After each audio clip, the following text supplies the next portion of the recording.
one word from God can change your life. You're listening to Daily Prophetic.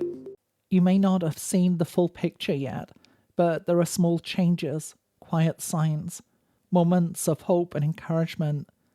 And the Lord says, trust in me that I am unfolding that which I have begun. I'm bringing out the beauty that is inside. I see a beautiful flower that is opening, and as it opens, more and more is revealed. More and more beauty is released. For the Lord says, I'm releasing the blessings of my spirit. I'm releasing the fragrance of heaven in your life. Don't be afraid, but trust that I'm there. That I am the one who is turning all things around for good. I am the one who is at work, above and beyond, doing that which is extraordinary for you. You will see and you will know my goodness in your life. You will see and you will know that I am the Lord. For I am the one who perfects all that concerns you. I'm releasing the fragrance of heaven in your life, the blessings of my spirit. So indeed you will see and know that I am the Lord. You will see and you will know my goodness in your life.